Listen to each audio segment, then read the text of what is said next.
Hello दोस्तों, तो मेरा नाम है आशा कश्यप और स्वागत है आप सभी का हमारे यूट्यूब चैनल में। आई होप आप सभी अच्छे होंगे और मस्त होंगे। तो ये हमारा मेजर 17 ज्योग्राफी वालों के लिए 5वां क्वेश्चन होने वाला है। तो चलिए देखते क्वेश्चन क्या है।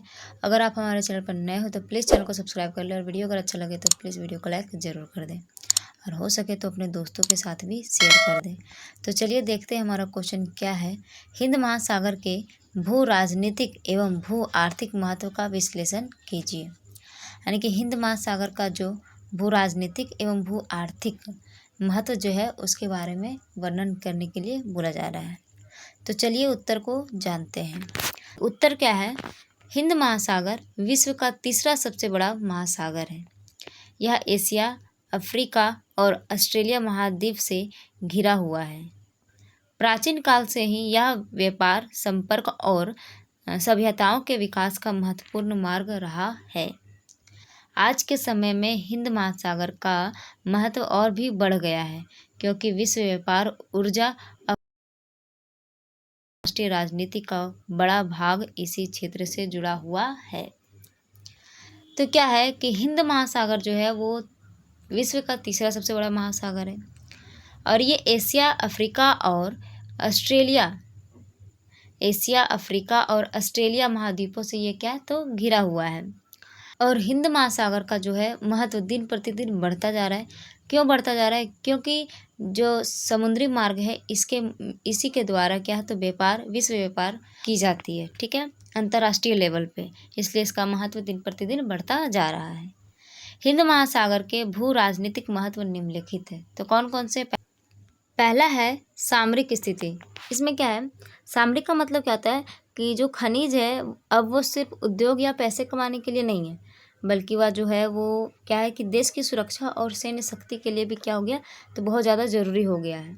तो वही है सामरिक का मतलब, वही होता है। तो क्या इसमें सामरिक स्थिति में तो हिंद महासागर विश्व के प्रमुख समुद्री मार्गों के बीच स्थित है। एशिया, यूरोप और अफ्रीका को जोड़ने वाले समुद्री रास्ते यहीं से गुजरते हैं। इसलिए जिस देश का इस महासागर पर प्रभाव होता है वह वैश्विक राजनीति में मजबूत स्थिति हासिल कर सकता है। आगे है दूसरा क्या है? महत्वपूर्ण समुद्री जलडमरू मध्य। इसमें क्या है? हिंद महासागर में कई राजनीतिक समुद्री मार्ग हैं जिनका नियंत्रण बहुत महत्वपूर्ण माना जाता है। अब इसी में आता है मलका जलडमरू मध्य, ठीक है, इसी में आता है। तो महत्वपूर्ण समुद्री जल डमरू मध्य में ही इसमें क्या है एक मलका जल डमरू मध्य आता है। तो इसमें क्या है एशिया और प्रशांत क्षेत्र को जोड़ता है। जो क्या करता है एशिया और जो प्रशांत वाला क्षेत्र है उसको जोड़ने का कार्य करता है। अगला इसमें क्या है हॉर्मुज जल डमरू मध्य। तो इसमें क्या है कि तेल परिवहन का सबसे महत्वपूर्ण मार्ग माना जाता है कि ये तेल और परिवहन का सबसे महत्वपूर्ण मार्ग है। आगे है स्वेज नहर। तो इसमें क्या है यूरोप और एशिया के बीच सबसे छोटी समुद्री रास्ता ये है, ठीक है, स्वेज नहर। इन मार्गों पर किसी भी प्रकार की बाधा विश्व व्यापार और को प्रभावित कर सकता है। तो ये क्या है कि इन मार्गों पर अगर किसी प्रकार की बाधा हुई तो क्या होगा विश्व व्यापार और ऊर्जा आपूर्ति जो है ऊर्जा आपूर्ति उस पर क्या हो सकता है वो प्रभावित हो सकता है, ठीक है। तीसरा क्या है महाशक्तियों की प्रतिस्पर्धा। इसमें क्या है हिंद महासागर क्षेत्र में कई बड़ी शक्तियां सक्रिय है जैसे भारत, चीन और संयुक्त राज्य अमेरिका।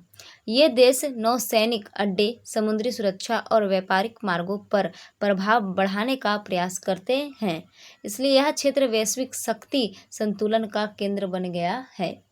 आगे है चौथा सुरक्षा और सामाजिक नियंत्रण। तो इसमें क्या है समुद्री डकैती, आतंकवाद, समुद्री सीमा विवाद और ऊर्जा सुरक्षा जैसे मुद्दों के कारण हिंद महासागर अंतर्राष्ट्रीय सुरक्षा की दृष्टि से अत्यंत महत्वपूर्ण हो गया है। कई देश संयुक्त सैन्य अभ्यास और समुद्री सहयोग के माध्यम से सुरक्षा बनाए रखते हैं। तो ये हमारा हो गया हिंद महासागर के भू राजनीतिक महत्व, ठीक है। ये हमारा क्या हो गया हिंद महासागर के भू राजनीतिक महत्व। अब आगे हम लोग जानेंगे आर्थिक महत्व के बारे में। आर्थिक महत्व में क्या है हिंद महासागर के आर्थिक महत्व का वर्णन हम निम्नलिखित रूपों में कर सकते हैं। पहला क्या है विश्व व्यापार का प्रमुख मार्ग। तो विश्व व्यापार का ये प्रमुख मार्ग है। तो विश्व के लगभग आधे से अधिक समुद्री मार्ग हिंद महासागर से होकर गुजरते हैं। एशिया के औद्योगिक देश, मध्य पूर्व के तेल उत्पादक देश और यूरोप के बाजार इसी महासागर के माध्यम से जुड़े हैं। इसलिए यह वैश्विक अर्थव्यवस्था की जीवन रेखा माना जाता है। मीन्स इसमें क्या है कि आधा से ज़्यादा देश जो है इसी महासागर पे आश्रित हैं। इसमें एशिया के देश और मध्य पूर्व के जो तेल उत्पादक देश है और यूरोप के बाजार वाला जो देश है, ये इसी पे निर्भर है, इसी मार्ग पे निर्भर है। इसलिए यह वैश्विक अर्थव्यवस्था की जीवन रेखा माना जाता है। तो दूसरा क्या है, प्राकृतिक संसाधनों की उपलब्धता। तो इसमें क्या है, हिंद महासागर में अनेक महत्वपूर्ण संसाधन पाए जाते हैं, जैसे मछली, समुद्री खनिज, तेल और प्राकृतिक गैस, मैग्नीज और अन्य खनिज भंडार। तो इसमें ये सारे चीज़ महत्वपूर्ण संसाधन पाए जाते हैं। आगे है, इन संसाधनों के कारण तटीय देशों की अर्थव्यवस्था मजबूत होती है। जो तटीय देश होते हैं उनका जो है उनका महत्वपूर्ण उनका जो अर्थव्यवस्था है वो मजबूत हो जाता है। ठीक है, आगे है तीसरा, बंदरगाह और व्यापारिक शहरों का विकास। हिंद महासागर के किनारे स्थित देशों में बड़े बड़े बंदरगाह विकसित हुए हैं। समुद्री व्यापार के कारण रोजगार, उद्योग, पर्यटन और अंतर्राष्ट्रीय निवेश को बढ़ावा मिलता है। तो क्या है इसमें कि हिंद महासागर के किनारे क्या है कि बहुत बड़े बड़े बंदरगाह विकसित हो गए हैं, जिससे क्या होता है कि रोजगार, उद्योग और पर्यटन और अंतर्राष्ट्रीय निवेश को बढ़ावा मिलता है। आगे है ब्लू इकोनॉमी। तो ब्लू इकोनॉमी मीन्स क्या होता है कि समुद्री संसाधन का ऐसा प्रयोग करना कि आर्थिक विकास तो हो लेकिन पर्यावरण को किसी प्रकार का कोई नुकसान ना हो। ठीक है, तो वही मतलब ब्लू इकोनॉमी का इसका मतलब हुआ। ठीक है, आज कई देश समुद्री संसाधनों के सतत उपयोग पर ध्यान दे रहे हैं। सतत उपयोग मीन्स वही कि ऐसा उपयोग करना कि पर्यावरण को कोई नुकसान ना हो और आर्थिक विकास भी हो जाए। तो इसमें क्या है कि आज कई देश समुद्री संसाधनों के सतत उपयोग पर ध्यान दे रहे हैं। मत्स्य पालन, समुद्री पर्यटन, समुद्री ऊर्जा और समुद्री जैव संसाधन आर्थिक विकास के नए स्रोत बन रहे हैं। आगे जानेंगे भारत के लिए विशेष महत्व। तो ये किस प्रकार से भारत के लिए विशेष महत्व है।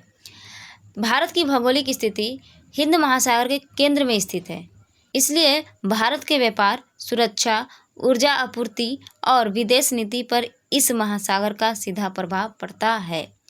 समुद्री मार्ग भारत की आर्थिक प्रगति और सामरिक सुरक्षा दोनों के लिए अत्यंत आवश्यक है।